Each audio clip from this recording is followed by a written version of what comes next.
Hello, everybody. Have you ever watched the TV show Hoarders on A&E? How many of us have caught ourselves even seeing the commercial and not even understanding or wondering why in the world or how in the world people hold on to things and items and have such a messy house because they can't let go of things? And we think that we wouldn't be able to do that. You know, the issue is that with hoarding is that there's an emotional attachment that people have with those items, so they can't throw them away. For them to throw it away, it's almost for them to throw away their emotional attachment to it, and that's hard for a lot of people. Some of us think that that can never be me. Maybe that is some of us.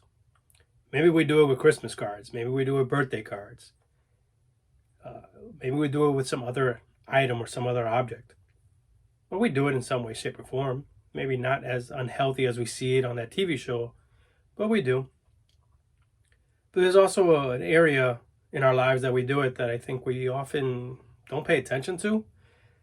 And that's what I would call traumatic or trauma hoarding, where we hold on to our trauma in such a way that it doesn't allow us to deal with it in the healthiest way.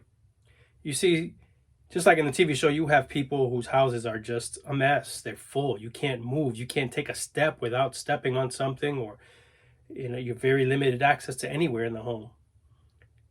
And you can't move freely throughout the house because of all the objects you're holding on to emotionally and physically. I'd say that we do that often with our trauma. We hold on to the pain, we hold on to what we've learned from it, but more often we hold on to the negative side of it. And it doesn't allow us to move freely mentally, emotionally. We're stuck. We have limited access within our own emotions because we're hoarding these traumatic events.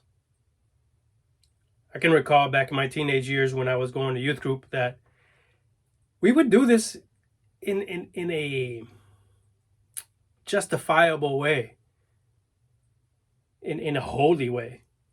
And that would be in comparing testimonies, right?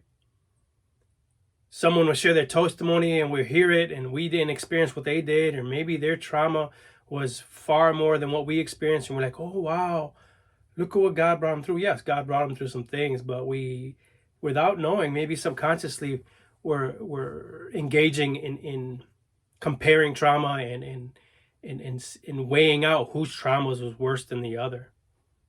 I can remember doing that. Somebody would say a story about what they went through, and I would try to one up them. The thing is that in order for us to really move on and for us to experience God's true joy and peace with our past, with our trauma, we have to let go of it.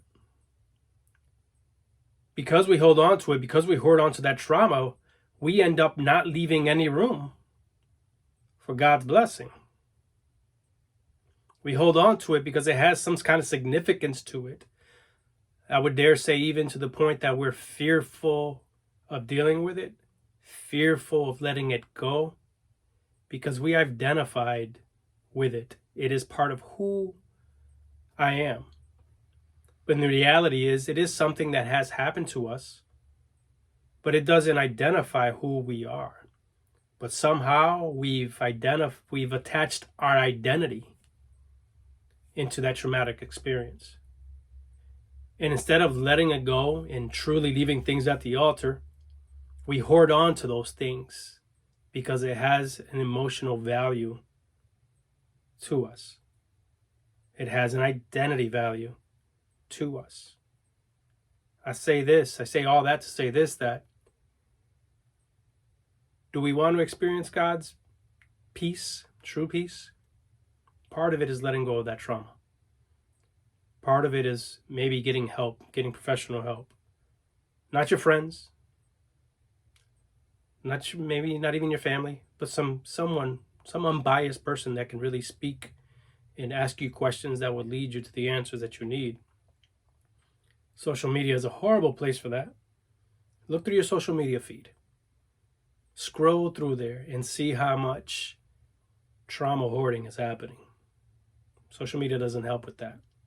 Sometimes some of us will go there and we'll vent ourselves and continue in the cycle.